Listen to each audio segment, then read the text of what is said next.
Hello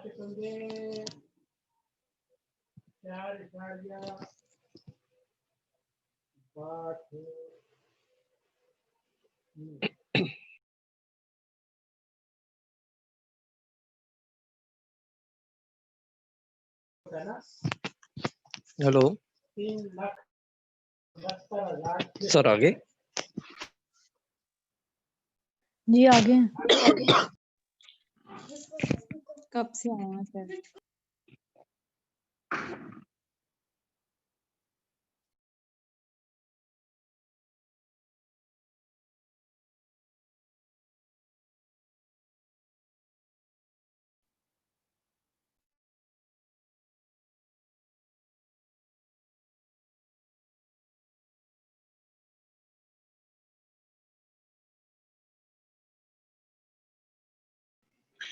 जी बच्चों, तो ये हमारे पास है नई एग्जाम्पल जिसको हमने अब सॉल्व करना है 7.4। ठीक है। The efficiency eta of a fan depends on the density rho, the dynamic viscosity mu of the fluid, the angular velocity omega, the diameter of the rotor, and discharge Q. Express eta in terms of dimensional parameter. यानी frequency है किसी fan की और वो depend कर रही है density पे, विस्कोसिटी पे, एंगुलर वेलोसिटी पे, डायमीटर पे और डिस्चार्ज पे। कहता है कि उस फ्रीक्वेंसी को एक्सप्रेस करें डायमेंशनलेस फॉर्म में। ठीक है, तो स्टार्ट करते हैं सॉल्यूशन। हमने वो फैक्टर्स हैं उनको नॉमिनेट कर लिया जिनके ऊपर वो फ्रीक्वेंसी डिपेंड कर रही है। ये चीज आ गया। इसको हमने फंक्शनल रिलेशनशिप में लिखा। ठीक है, फिर हमने एफ को रिप्लेस कर दिया सी के साथ, यानी वो कांस्टेंट के साथ, और जो हमारे पास वो पैरामीटर्स थे उनकी हमने पावर एक्सप्रेस कर दी इस इक्वेशन के अंदर, where C is a non dimensional constant. फिर हमने एमएलटी सिस्टम यूज करके हमने यूनिट्स फाइंड कर ली। फ्रीक्वेंसी है लेफ्ट साइड पे, उसकी जो यूनिट है वो हमने यहाँ पे उसकी डायमेंशन लिख ली, राइट साइड पे सबकी डायमेंशंस लिख ली, पावर को कंपेयर किया यहाँ पे। ठीक है, अगेन वही बात फिर दोबारा से है कि 3 इक्वेशंस हैं और 5 अननोन्स हैं, तो उनको एक दूसरे की फॉर्म में एक्सप्रेस करके हमने तमाम वैल्यूज यहाँ पे फाइंड की, फिर उसकी पावर्स में यहाँ पे हमने लिख दी और फिर ये आ गया हमारे पास। इसमें से हमने कुछ कॉमन लिए, हमारे पास यहाँ पे बी आ गया, यहाँ पे ई आ गया और ये कांस्टेंट आ गया। तो इसमें हमने बी और ई जो है उनको हमने 1 चूज कर दिया और ये जो सी है इसको हमने 5 में लिख दिया। ठीक है, तो ये मेरे पास अब इसमें 2 डायमेंशनलेस नंबर आ गए। ठीक है, ये जो नंबर लिखे हुए हैं अब आपने इनको चेक करना है, एंड पे आपने ये लाजमी चेक करना। अब ये 2 ग्रुप्स आ गए मेरे पास। ठीक है, लेकिन मुझे शुरू में ये पता नहीं था कि कितने ग्रुप बनेंगे, सिर्फ यही इशू है। तो ये मेरे पास जो है ना 2 ग्रुप आ गए, एक ये और एक ये। तो अब आप लोगों ने इसको चेक करना है कि क्या ये वाकई ही डायमेंशनलेस हैं या नहीं है। ठीक है, ये देखिए जी, आपके पास है म्यू ओवर रो। सर ये दोबारा रिपीट कर दें, कैसे पता लगा दोनों 2 ग्रुप आ गए? बेटा ये तो बन गया ना मेरे पास। ठीक है, वो तो अभी हमने जो बकिंगहैम पाई थ्योरम है उसमें मुझे पहले ही पता चल जाएगा कितने बनने हैं, लेकिन यहाँ पे सिर्फ बन जाते हैं, लेकिन ये इतनी इंफॉर्मेशन नहीं देता कि कितने बनेंगे। अब यहाँ पे तो 2 बन गए हैं ना बाय चांस, लेकिन बकिंगहैम पाई थ्योरम जो है वो आपको स्टार्ट में बता देगा कि कितने पाई ग्रुप्स बनने हैं, लेकिन ये हमें इतनी इंफॉर्मेशन नहीं देता, ये सिर्फ जितने बनते हैं उतने बना देता है बस। लेकिन यानी हमें शुरू से नहीं पता चल सकता कि कितने बनेंगे, लेकिन ये सिर्फ बनाता है बस उनको। उनके जो नंबर्स हैं उनके बारे में कुछ इंफॉर्मेशन हमें नहीं देता। तो ये जो बाद में हमारे पास ये 2 पाई ग्रुप बनते हैं ना ये वाले, इनको आपने बाद में ये चेक करना है, ये 100% श्योर करने की ये डायमेंशन लेस होने चाहिए। क्या होने चाहिए? डायमेंशन लेस होने चाहिए। अब इसकी यूनिट जो है आपने यहाँ पे फाइंड की है, इसकी यूनिट भी आपको पता है, इसकी भी और इसकी भी। सर इसमें यहाँ पे value भी हमने बी और ई की वैल्यू 1 पुट की है सेकंड 1 स्टेप में। 1 1।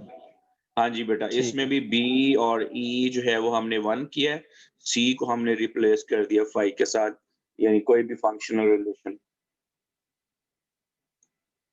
Okay clear. ठीक है, तो ये जो नंबर आपके पास बने हैं ना यहाँ पे, ये जो 2 नंबर आपके पास बन गए हैं,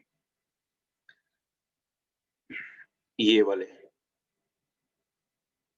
ये और ये आपने लाजमी चेक करना है, इनकी डायमेंशंस आपने यहाँ पे पुट करनी है, तो ये डायमेंशन लेस होना चाहिए, मतलब ये 1 आना चाहिए आंसर इनका।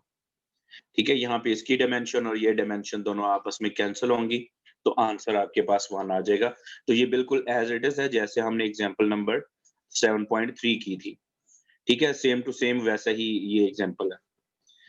जी सर। अच्छा जी,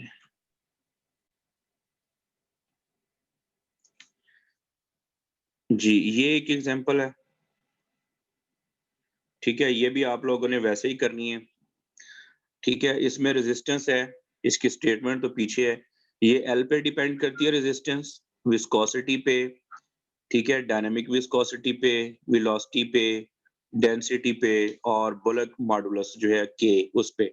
तो हमने आर को उसके फंक्शन में लिखा, फिर हमने कांस्टेंट और उसकी पावर में लिखा, फिर हमने उसके यूनिट्स फाइंड किए, फिर उनकी पावर को हमने कंपेयर किया, फिर हमने कहा कि इसमें वेरिएबल्स जो 5 हैं लेकिन इक्वेशन नंबर जो है वो 3 हैं, लिहाजा इनको सॉल्व करना पॉसिबल नहीं है। तो हमने एक दूसरे की फॉर्म के अंदर इनको एक्सप्रेस करके इनकी वैल्यूज यहाँ पे सब्स्टिट्यूट की, तो मेरे पास ये रिलेशन फाइनल जो है वो आ गया। इसमें मैंने सी और ई को 1 चूज किया, C इज इक्वल टू 1, और ये जो C है इसको हमने रिप्लेस किया 5 के साथ। तो अब इसमें भी मेरे पास ये 2 ग्रुप बने हैं। सर ये जो है यहाँ पे डायमेंशन चेक करना जरूरी है कि 1 है, जी क्योंकि जी वैसे जी यहाँ जी, पे तो बिल्कुल आपने बिल्कुल आंसर ही बिल्कुल। लिखा है सिर्फ। हाँ जी, आंसर लिखा है ना, तो मैंने आपको पहले चेक करके नहीं बताया था, जो रिनॉल्ड नंबर के चेक किया था मैंने। जी सर। सर वो यानी तो मतलब आप जी यहाँ पे बेटा ये देखो, ये जो चीज बनेगी ना आपके पास, इसकी डायमेंशन 100% जो है ये डायमेंशन फ्री होना चाहिए। इसका कोई आंसर जो है वो यूनिट में नहीं आना चाहिए, तभी आपके ये करेक्ट होगा।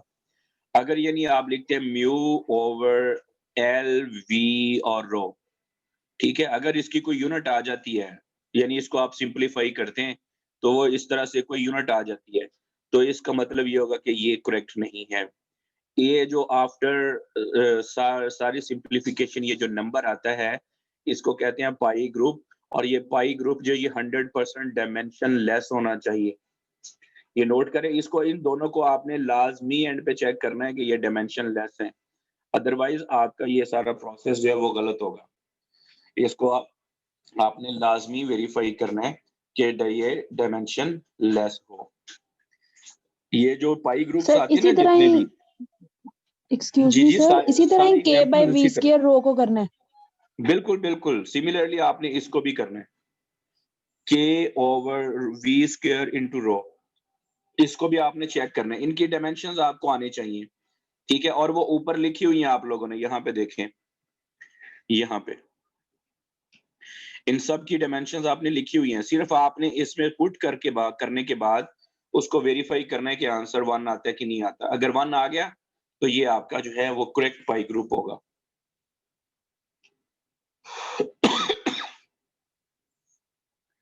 क्लियर है? यानी ये जो एग्जांपल्स हैं वो सारी आगे जो है वो सिमिलर पैटर्न को ही फॉलो करती हैं। ये आगे एग्जांपल्स हैं, ठीक है, ये सारी एग्जांपल्स हैं, लेकिन उसी तरह से आपने इनको जो है वो फॉलो करना है। मैं आपके साथ ये स्लाइड्स जो है ना ये शेयर कर दूंगा ग्रुप में, आप लोग इसको जो है वो देख लीजिएगा। असल में ये चीज है जो इससे थोड़ी सी सुपीरियर है, जिसे हम बकिंघम पाई थ्योरम कहते हैं। ये मेथड जो है ये ज्यादा यूज होता है। तो ये हमें क्या करता है, इसका और उसका फर्क सिर्फ इतना ही है कि ये शुरू में मुझे बता देता है कि कितने पाई ग्रुप्स बनेंगे, तो फिर उतने ही बनते हैं। ठीक है, when a large number of physical quantities are involved, Rayleigh method of dimensional analysis becomes increasingly laborious and cumbersome. यानी मतलब ये है कि जब बहुत ज्यादा फिजिकल क्वांटिटीज हों तो जो रेले मेथड है वो फिर एक तरह की ना लेबर वर्क बन जाता है, यानी काफी कंप्यूटेशन वर्क जो है ना वो आपके पास आ जाता है। तो उसमें यानी आपको मेहनत कैले ज्यादा करनी पड़ती है। तो हमने उसका कोई शॉर्टकट जो है वो बनाने की कोशिश करते रहते हैं कि कोई और उसके अल्टरनेटिव मेथड जो है वो इंट्रोड्यूस किया जाए और फिर उसको अप्लाई किया जाए। Buckingham method is an improvement over the Rayleigh method. ठीक है, कि ये जो इम्प्रूव्ड फॉर्म है बकिंघम पाई थ्योरम जो है ये इम्प्रूव्ड फॉर्म है रेले मेथड की।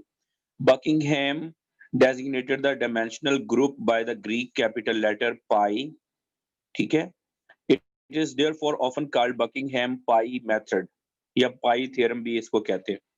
The advantage of this method over Rayleigh's method is that let us know in advance of the analysis as to how many dimensional groups are to be expected. तो जो मैं अभी आपको बात बता रहा था कि ये हमें एडवांस में ही बता देता है कि कितने पाई ग्रुप्स जो हैं वो एक्सपेक्टेड हैं। यानी आपने रेले मेथड करते हैं करना हमने पाई मेथड को भी उसी तरह से ही है जैसे हमने अभी रेले मेथड को किया है, लेकिन इसका एक स्टेप फॉरवर्ड है। वो क्या है कि ये हमें शुरू वाली स्टेजेस के ऊपर ही बता देता है कि इतने डायमेंशनलेस पैरामीटर्स या इतने डायमेंशनलेस ग्रुप या पाई ग्रुप बनेंगे। ठीक है ना, ये इसने कहा ना कि in advance of the analysis, कि एडवांस में ही as to know how many dimensionless groups are to be expected, कि हम कितने dimensionless पाई ग्रुप जो हैं वो उनको एक्सपेक्ट करते हैं, ये हमें एडवांस में ही बता देता है। अब वो कैसे बताता है, हम पहले इसकी थ्योरम की जो स्टेटमेंट है उसको फोकस करेंगे। तो स्टेटमेंट आपने कोशिश करनी है कि जरा अच्छी तरह से इसको अंडरस्टैंड करें। बाकी का प्रोसीजर जो है वो वही है जो हमने रेले मेथड में किया है। तो स्टेटमेंट देखिएगा, if there are n variables dependent and independent variables in a dimensionally homogeneous equation। जी फर्स्ट सेंटेंस ये है कि डिपेंडेंट और इंडिपेंडेंट सारे जितने भी वेरिएबल्स हैं उस इक्वेशन के अंदर, जो इक्वेशन हमें दी जाएगी उसके अंदर हमने सबसे पहले लोकेट क्या करना है, डिपेंडेंट वेरिएबल्स कितने हैं और इंडिपेंडेंट वेरिएबल्स कितने हैं। ये पहला सेंटेंस जो था, यानी हम एक इक्वेशन आपको देते हैं कि ये इक्वेशन है, इसको आप डायमेंशन लेस करें। तो उस इक्वेशन के अंदर मैंने सबसे पहला काम क्या करना है, मैंने पॉइंट आउट करने हैं नंबर ऑफ डिपेंडेंट और independent variables. And if these variables contain m functional fundamental dimensions, और अगर वो वेरिएबल्स जो हैं वो फंडामेंटल डायमेंशन कंटेन करें, then the variables are arranged into n minus m। ये नोट करें जी, n वेरिएबल्स हैं और उसमें हमने फंडामेंटल जो सिस्टम है यूनिट्स का MLT, वो आपको पता है, वो उनको हम कहते हैं m। n जो है ये total number of variables dependent independent included हैं, और m जो है वो क्या है, फंडामेंटल डायमेंशंस, और वो हम ऑलरेडी पढ़ चुके हैं MLT, वो 3 ही होते हैं। ठीक है, अगर उसमें नंबर ऑफ डिपेंडेंट और इंडिपेंडेंट वेरिएबल 5 हो तो हम 5 में से ये 3 माइनस कर देंगे तो हमें पता चल जाएगा 2 पाई ग्रुप्स बनेंगे। ठीक है, सर दीज n यहाँ पे डायमेंशनलेस, नंबर ऑफ वेरिएबल है, यानी n जो है ना ये टोटल नंबर ऑफ वेरिएबल्स हैं इंक्लूडिंग डिपेंडेंट और इंडिपेंडेंट। क्लियर होगी इंडिपेंडेंट। बात? ठीक, यस सर, थैंक यू। और आपको मैं पीछे बता चुका हूं फंडामेंटल सिस्टम ऑफ यूनिट्स हमने कौन सा यूज करना है, MLT, थीटा, mass, length, ठीक है, टाइम एंड टेम्परेचर, ये 4 हैं, ये फंडामेंटल डायमेंशंस हैं। ठीक है, जिनको हम यूज करेंगे। तो अगर फर्ज करो वेरिएबल है वेलोसिटी, ठीक है, अब वेलोसिटी का यूनिट होता है मीटर पर सेकंड, तो इसमें मेरे पास क्या आ गया, L और T आ गया। इसी तरह से एक्सेलरेशन है, फोर्स है, तो वो सारे के सारे हम उसको जो है वो MLT सिस्टम में एक्सप्रेस करते हैं। तो ये क्वेश्चन क्या है जी, सबसे पहले आपने उस इक्वेशन को जिसको आप डायमेंशनलेस करना चाहते हैं, आपने देखना है टोटल डिपेंडेंट और इंडिपेंडेंट वेरिएबल्स कितने हैं, उनको सबको सम कर लेना है, ठीक है? जैसा कि मैं अभी आपको थोड़ा सा बताता हूँ, यानी u ऑफ y t, ये देखिएगा, इज इक्वल टू, या इसको हम यूं कर लेते हैं, partial over partial t is equal to nu partial square u over partial y square और yt। ये मेरे पास डिफरेंशियल इक्वेशन है। इसमें u जो है वो है डिपेंडेंट, ठीक है, y है इंडिपेंडेंट, t है इंडिपेंडेंट। तो इन दोनों को जब मैंने कंबाइन किया तो कितने वेरिएबल्स बन गए?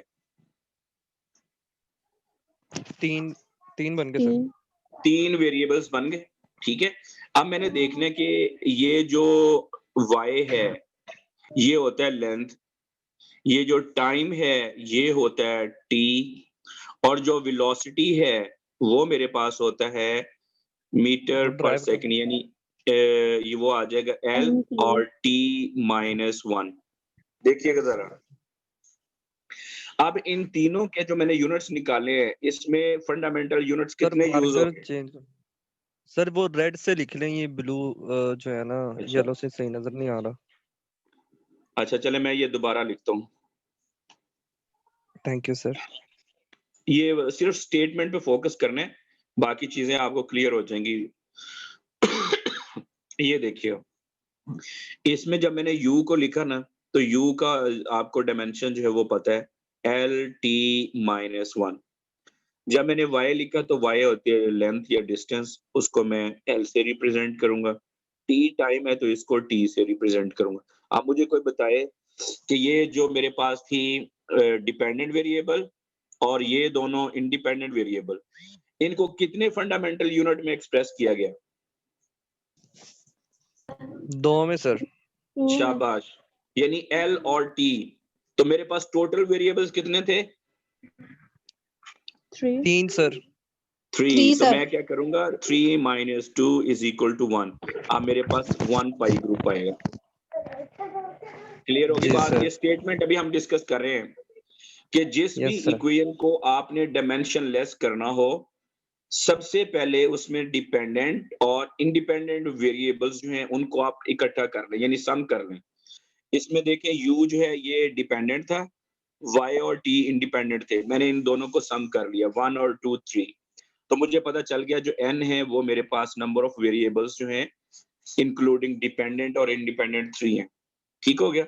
अब मैंने इसके अंदर जो आ रहा है, u आ रहा है, y और t आ रहा है, इसको फंडामेंटल यूनिट में मैंने एक्सप्रेस किया, तो वो बार-बार l और t, l t l t वो 2 आ रहे हैं, वो 2 आ रहे हैं। तो उन 2 जो हैं वो मेरे पास हैं m के इक्वल। वो 2 मेरे पास है फंडामेंटल डायमेंशंस, और मैंने फिर n माइनस m करना है, ये लेंच, और वो मेरे पास 1 है। स्टेटमेंट अगर किसी को क्लियर नहीं है तो पूछें। क्लियर है सर। क्लियर है ना? तो जब भी सर आपने ये किसी को भी डायमेंशन लेस सर करना हो, ये एल और टी के अलावा भी तो ज्यादा भी तो हो सकते हैं, फिर जो बेटा जितने मर्जी, डिपेंडेंट यही है तो मैं कह रहा हूँ। वो और भी बेटा ज्यादा जी हो यही जाएंगे। कह, बेटा जी बात सुने ना, वो डिपेंड करता है कि आपके यूनिट्स किस में आते हैं। ये u था, y और t था, इनको जब मैंने यूनिट में एक्सप्रेस किया तो मुझे ये 2 ही मिले। अब अगर फर्ज करो इसमें मैं फोर्स ऐड कर देता हूँ, ये लो इधर फोर्स ऐड कर देता हूँ, ठीक है ना, इस इक्वेशन में। अब फोर्स मुझे पता है किसके इक्वल है, वो होती है m और a के इक्वल, ठीक है ना। अब m क्या है, मैस, ठीक है ना, तो फिर इसमें मेरे पास m भी आ जाएगा, ठीक है। तो फिर m, l और t ये 3 आ गए, ठीक है। तो अब मेरे पास फोर्स जो है वो भी यहाँ पे भी आ गया, तो वो मेरे पास 4 हो गए, ठीक है। फिर 4 और उसमें से 3 में माइनस कर दूंगा तो 1 आ जाएगा। सर ये पॉसिबल है कि जो है ये फंडामेंटल जो है ये अगर ज्यादा हो जाए नंबर ऑफ वेरिएबल से, मतलब आंसर नहीं बेटा, माइनस में ऐसे आ कैसे जाएगा? हो सकता है, ऐसे कैसे हो सकता है? मैं मैं पूछ रहा था नहीं सर, होता ऐसे ना, हो नहीं सकता है? होगा, नहीं होगा बेटा, नहीं होगा, क्योंकि हमने मतलब पाई ग्रुप जो फाइंड करने हैं। जी सर। हमने हाँ सही। पाई ग्रुप फाइंड करना है, ठीक है, और पाई ग्रुप लाजमी आएगा, ठीक है। माइनस में तो अब नहीं हो देखो, सकता, सही बात। हाँ सर वो जीरो भी नहीं आ सकता है, इट्स मीन, क्योंकि कुछ ना कुछ तो आएगा, 1 2 3, जीरो भी नहीं हो सकता। वो बेटा वो डिपेंड करता है आपने रिलेशन जो सा लिया है, जिसको आप डायमेंशनलेस कर रहे हो, क्या उसमें पैरामीटर्स आ रहे हैं कि नहीं आ रहे, ठीक है जी ना। सर। वो डायमेंशनलेस यूनिट पे, डायमेंशनल यूनिट पे डिपेंड करेगा, ठीक है। अब ये देखें ना, ठीक हो यहाँ पे गया। हमने लिया x1 और ये x2 x3 and so on.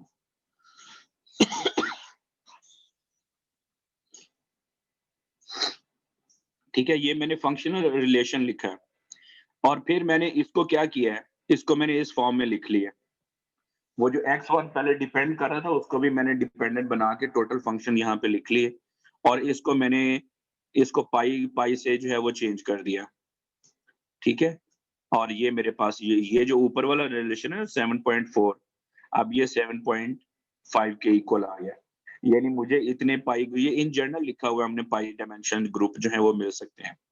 f1 of pi1 x1, f of pi2 x2, pi3 x3 and so on, ठीक है। इनके कॉरस्पॉन्डिंग जो है हमें पाई ग्रुप जो है वो मिल सकते हैं। सर x1 0 कर दिया। x1 बेटा जीरो नहीं किया, उसको मैंने उधर शिफ्ट कर दिया फंक्शनल रिलेशन में। मैं अभी आपको बताता हूँ, ये देखिएगा जरा। व्हाइट बोर्ड पे मैं आपको ना अलहदा से बताता हूँ मैंने क्या किया है, कि मैंने कहा है x1 is equal to x2 x3 up to so on xn, ठीक है। मैंने इसको बच्चों यूं किया है, ये देखिएगा,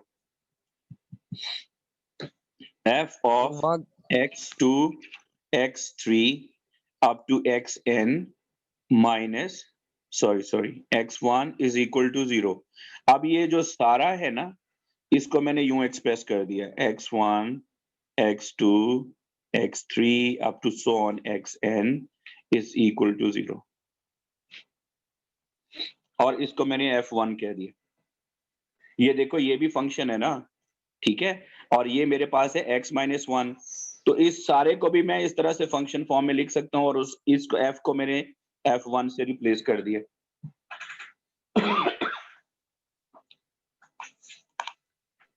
समझ ओके आई सर। किसी को कि नहीं? ये देखो बच्चों, ये देखो यस f सर, आ ऑफ गई। x y है ना, minus z is equal to 0। अब ये लेफ्ट साइड पे मेरे पास ये टोटल जो फंक्शन है ना, ये इस तरह से बन जाएगा, f x y और z मा, इज इक्वल सर टू 0। तो माइनस जी आएगा सर सर। फिर हम यही कह रहे हैं कि जो जी वाली टर्म है वो भी फंक्शन होगी, तो इसलिए वो एक आपने इकट्ठी बेटा एक में बेटा लिख दी। बेटा बात ये माइनस नहीं आएगा, ओए बात सुन, ये बेटा फंक्शन बना रहा हूं मैं। ये लेफ्ट साइड पे देखो, ये जो आ रहा है एक्स वाई जी का फंक्शन है ये, तो मैंने हाँ जी। f को सिर्फ f1 कह दिया, और इस पूरे रिलेशन को फंक्शन फॉर्म में लिख दिया कि ये एक्स वाई जी जी, आ रहा है लेफ्ट साइड पे। फंक्शनल जनरल फॉर्म में फॉर्म में लिख दिया लिखते हैं आपने। यार। ठीक है सर। जी मैं ठीक है सर, सर। आगे और सर। थोड़ा सा सिंप्लीफाई कर देता हूँ बच्चों, ये देखो जरा। सर आगे अगर मैं समझ। यहाँ पे लिखूं x plus Y is equal to minus Z, ठीक है, और फिर मैं इसको लिख दूं x plus Y plus Z is equal to 0, तो मैं इसको यूं लिख सकता हूं कि ये एक्स वाई जी का फंक्शन है। Yes sir, F of X Y Z. बेटा सिर्फ फंक्शनल रिलेशनशिप बनाया मैंने, क्या बनाया है, सिर्फ फंक्शनल रिलेशनशिप। यस। अब भी कोई कंफ्यूजन है तो बताएं मुझे। No sir, clear sir. वो आपने ना यहाँ पे ये जो है ना, F of x1 x2 x3 minus X N लिख लिया, तो यहाँ पे भी वो माइनस नहीं आएगा। नहीं नहीं, ये माइनस नहीं है, ये तो कॉमा है यार, इसमें माइनस नहीं है। वो माइनस लग रहा था, ठीक है सर। नहीं नहीं, ये तो माइनस है। ये चूंकि राइट साइड पे था ना, इसको मैंने लेफ्ट साइड पे शिफ्ट किया तो ये माइनस एक्स आ गया। अब ये यहाँ जी से सर। लेके यहाँ तक इतना फंक्शन है, अगर मैं इसको भी इंक्लूड कर लूंगा तो मैंने नया फंक्शन इसको नाम दे दिया f1, और फिर x1 टू xn इसको मैंने नाम रख दिया इज इक्वल टू 0। तो ये ठीक जस्ट है बेटा सर। एक फंक्शनल रिलेशनशिप है, जिसकी फॉर्म में मैंने इसको जो है वो रिप्रेजेंट किया।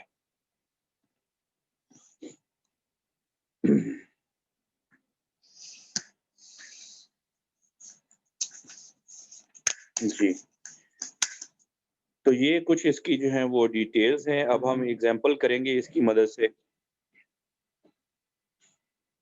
ये डिटेल वगैरह आप जो पढ़ लीजिएगा वो उसी तरह से ही है। ये देखें जरा, ये मैंने पाई ग्रुप लिखा, ठीक है, इसकी पावर्स लिखी मैंने, ठीक है, यहाँ पे भी, और pi is equal to phi of pi 2 pi 3 और phi 2 is equal to pi 1 pi 3। जिसको मैंने लेफ्ट साइड पे लिखना है उसको राइट साइड पे मिसिंग कर देना है, ठीक है। और नीचे रिपीटिंग वेरिएबल्स जो है उनके बारे में इंफॉर्मेशन जो है वो आप लोगों को गिवन है। तो हम चलते हैं पहले इस एग्जांपल की तरफ। ठीक है, तो इसमें जिस जिस के ऊपर डिपेंड करती है आपने उसको लिस्ट आउट कर लिया, वेलोसिटी, लेंथ, डेंसिटी, विस्कोसिटी और ग्रेविटेशनल एक्सेलरेशन। और रेजिस्टेंस को आपने इस रिलेशन के अंदर जो है वो फंक्शनल रिलेशनशिप में लिख दिया। ये देखें, अब ये आर जो है ना ये लेफ्ट साइड पे था, इसको जब मैंने यहाँ पे माइनस किया ना, यहाँ पे ये यानी F of V L nu rho G, तो फिर मैंने इस सारे फंक्शन को मैंने f1 कह दिया, ठीक है। तो फिर आर भी इसका जो है वेरिएबल बन जाएगा, ठीक है। ये जो मैंने इसमें नीचे किया, ठीक है। अगली स्लाइड पे चलते हैं। सेम प्रोसेस है जैसे हमने पहले किया है।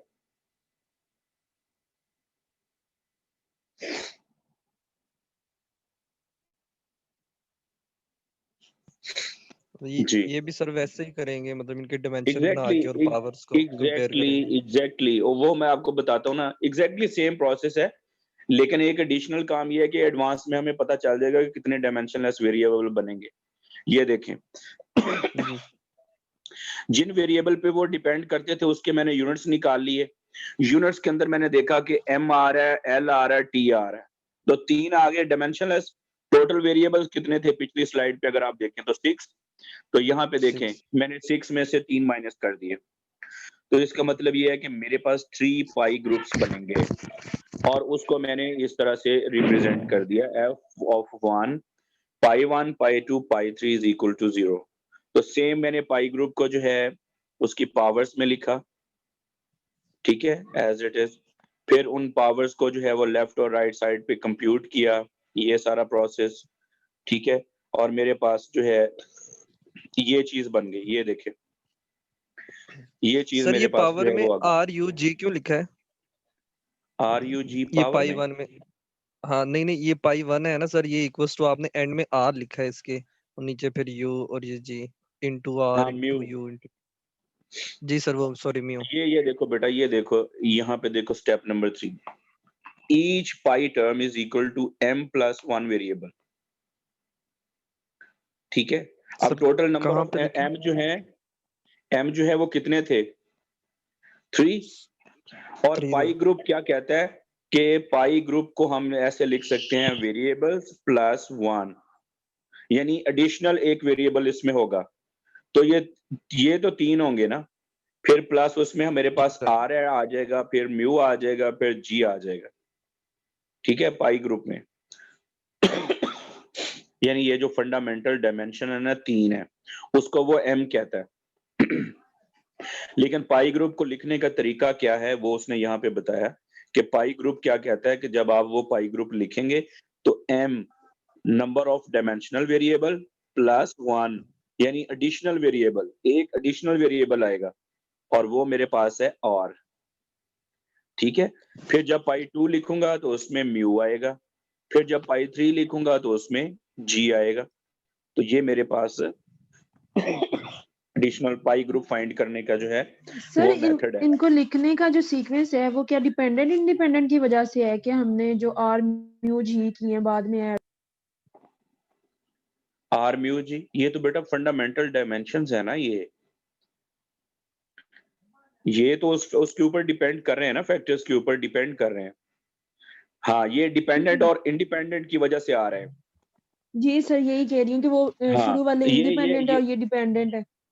ये बेटा ये आपको इस पैराग्राफ के अंदर ये चीज मिलेगी, ठीक है। ये जो आप बात करें ना, यहाँ पे देखें, R is a dependent variable and should not be selected as a repeating variable, यानी उसको हम रिपीटिंग वेरिएबल सेलेक्ट नहीं कर सकते। Out of the remaining 5 variables one variable should have geometric property, second should have flow property, and third one should have fluid property. यानी ये जो पाई group है ना, इसको सिलेक्ट करने का तरीका कैसे सिलेक्ट करना है, ठीक है, वो यहाँ पे डिटेल के साथ मेंशन है। आपने फिर उसी तरह से पावर कंपेयर करनी है, और ये आपका पहला जो है वो पाई ग्रुप आ गया, ये वाला, ये पाई ग्रुप। अब आपने इसकी डायमेंशन जो है वो चेक करनी है, ये 1 होनी चाहिए, ठीक है। अब ये नेक्स्ट पाई 2 है, ठीक है, इसको आपने कंप्यूट किया तो ये आपको अगला जो है वो पाई ग्रुप जो है वो बता देगा। नेक्स्ट वाला, ठीक है, पाई 2, ये देखें यहाँ पे आपके पास आ गया पाई 2। इसको आपने, इसकी डायमेंशन आपने लाजमी चेक करनी है, ये इक्वल के बाद वाला जो एक्सप्रेशन है, म्यू ओवर एल वी रो, इसकी जब आप डायमेंशन यहाँ पे पुट करेंगे तो इट मस्ट बी 1। सिमिलरली पाई 3, वही पावर्स कंप्यूट करेंगे, ठीक है, इसमें पुट करेंगे तो आपके पास ये चीज आ जाएगी, ठीक है। अब आपने जहां पे लिखा हुआ था ना ये f of 1, pi 1, pi 2, pi 3 is equal to 0, उनकी वैल्यू यहाँ पे हमने लगा दी है वापस, ठीक है। ये हमने वैल्यू जो है उसमें इसकी वैल्यूज जो है वो हमने वापस सब्स्टिट्यूट कर दी, और इनमें से ये टोटल मेरे पास 3 आए हैं, ठीक है। तो उनमें से फर्दर मैंने क्या किया है कि पाई 1 को मैंने अदर 2 ग्रुप्स में एक्सप्रेस कर दिया, pi 1 is equal to phi of pi 2 और पाई 3, ये लें, ठीक है। यहाँ पे देखें ये पाई 1 है और इसको मैंने फंक्शनल रिलेशनशिप में लिख दिया जो कि पाई 2 और पाई 3 की वैल्यू आई थी, ठीक है।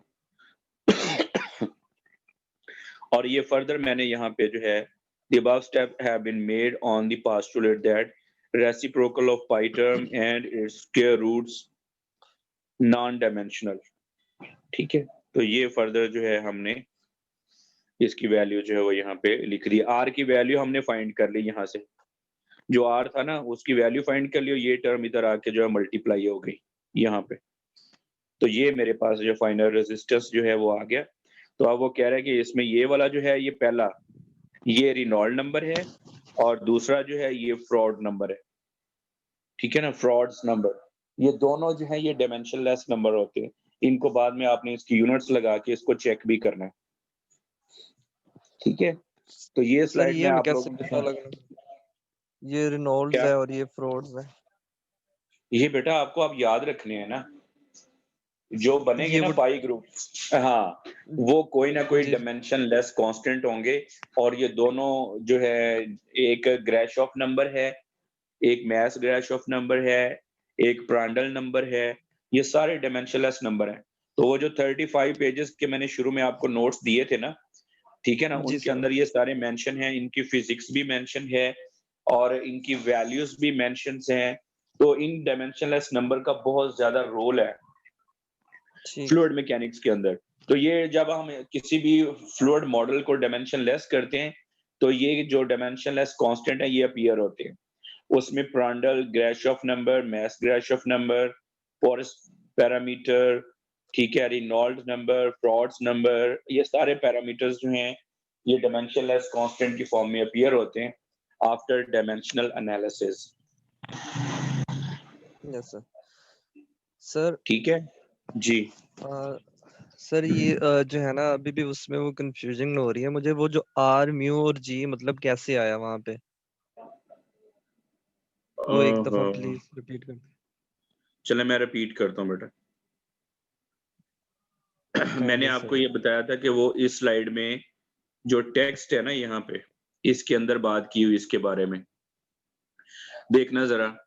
3 वेरिएबल्स आउट ऑफ 6, स्टार्ट में शुरू करो, सिलेक्शन ऑफ जी सर। रिपीटिंग वेरिएबल, यानी वो वेरिएबल्स जो रिपीट होंगे उनके साथ हम कैसे डील करेंगे उसके बारे में बता रहा है।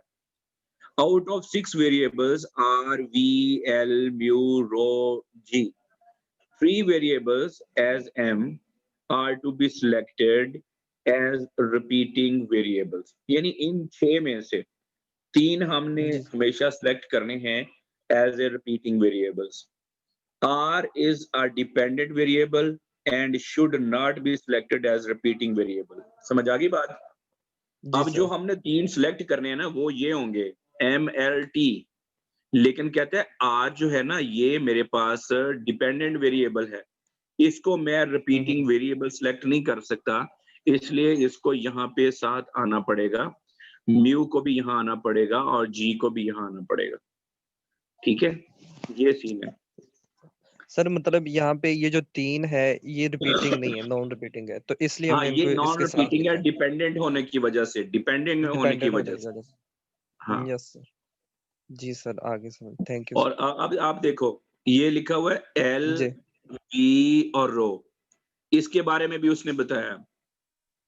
Out of remaining 5 variables, one variable should have geometric property, यानी L जो है लेंथ है और लेंथ जो है ये ज्योमेट्री को रिप्रेजेंट करती है। Second should have flow property, वो है वेलोसिटी, ठीक है। And the third is the fluid property, वो है डेंसिटी। वो आपको सिलेक्शन का तरीका भी बता रहा है कि आपने इसको सिलेक्ट कैसे करना है, ठीक है। Yes sir. हाँ, तो ये डिटेल जो ये जो स्लाइड्स है मैं आप लोगों के साथ अभी ग्रुप में शेयर कर देता हूँ, आप इसको पढ़ें और वेरीफाई करें, ठीक है। Yes sir. कोई सर सवाल यही है आप लोगों? जी नो सर, बस वो यही है कि ये अगर हम पैराग्राफ पढ़ लेते हैं तो वो ज्यादा हाँ हाँ, डिटेल वो से समझ आ आपको जाएगी। समझ आ जाएगी कि वो आर म्यू और जी को इसके साथ क्यों ले रहा है, और पहली पोजीशन जी पे सर। कौन सी प्रॉपर्टी होगी, दूसरी पे कौन सी होगी और तीसरे पे कौन सी होगी जी पाई ग्रुप के अंदर, ठीक है। और यस यहाँ सर। पे ये बड़ी चीज इंपॉर्टेंट है कि पाई ग्रुप चूज करने के लिए आपने क्या करना है कि ये जो रिपीटिंग वेरिएबल है नंबर ऑफ 3m, इसमें प्लस एक और वेरिएबल ऐड करना है और वो है r, यस ठीक सर, है, तब वो एडिशनल 4/4 एडिशनल बनता होगा। है। हाँ, एडिशनल। यस सर, क्लियर काफी है है आज के मुझे। लिए। जी सर। चले ठीक है, ओके ब्रदर, अब तैयारी भी करें आप लोग, ठीक है। मैं आप लोगों के साथ ग्रुप में शेयर करता हूँ स्लाइड्स भी, और जैसे रिकॉर्डिंग्स आती हैं तो डाउनलोड कर लिया करें साथ। कोई एक बच्चे सर की सर ड्यूटी लगा दे ना ग्रुप में अंदर कि वो सब बच्चों के, वो एक बच्चा जो है वो डाउनलोड कर ले और गूगल ड्राइव पे सबके साथ शेयर कर दे। सर ये डाउनलोड कहाँ से करना होता है? मुझे आज तक तरीका नहीं आया ये। बेटा जो लिंक मूडल पे होता है ना उसका पासवर्ड भी जी नीचे होता है, आप लिंक को क्लिक करोगे वो आपसे पूछेगा कि आपका पासवर्ड क्या है, वहां से वो पासवर्ड लेके वहां पे उसके पासवर्ड दोगे, वो ओपन हो जाएगा और उसको ऊपर आएगा कि आपने डाउनलोड करना है, तो उसको वहां से डाउनलोड कर लें। सर वो यस सर। मोबाइल पर तो नहीं होता, वो लैपटॉप पर ही होता है, बेटा उसके लिए मोबाइल पे नहीं आईडीएम करना, कोमल आईडीएम कोमल चाहिए। मुझे जी मुझे सर। याद है तुम्हारा अक्सर यही इशू रहता है, लेकिन बच्चों मैंने आप लोगों को बताया था मोबाइल पे ने ये काम नहीं होगा, आपने लैपटॉप पे करना है। और अगर आपके ब्राउजर में इशू है, लेट्स सी क्रोम पे ये फिजिबल नहीं है, तो फिर आप लोगों ने इसको मोजिला पे जाके ओपन करना है, ठीक है। जी और सर, कोशिश करें कि मैं सर सॉरी टू इंटरप्ट, जितने मैं भी वही बता रही हूँ कि जितने आईडीएम भी डाउनलोड लॉगिन करना करते होगा। हैं, जितने भी लॉगिन करते हैं आईडीएम भी करना होगा बिल्कुल। जितने भी लॉगिन्स हैं वो आप अगर मोजिला पे करेंगे तो वो वहां से जाके आपका अगर वो डाउनलोड मैनेजर है तो तभी आपके डाउनलोड होंगे, मोबाइल पे इस चीज को ट्राई ना करें, ठीक है। तो किसी एक बच्चे की ड्यूटी लगा दें जिसके पास ये फैसिलिटीज हैं, तो वो वहां से डाउनलोड करके सेव करे, फिर आप चाहे ग्रुप में शेयर करें या चाहे गूगल ड्राइव पे एक दूसरे के साथ शेयर करें, तो उसको उसी दिन ही डाउनलोड कर लिया करें। जैसे आज का ये लेक्चर है तो ये लेक्चर मैं कल अपलोड करूंगा, ठीक है।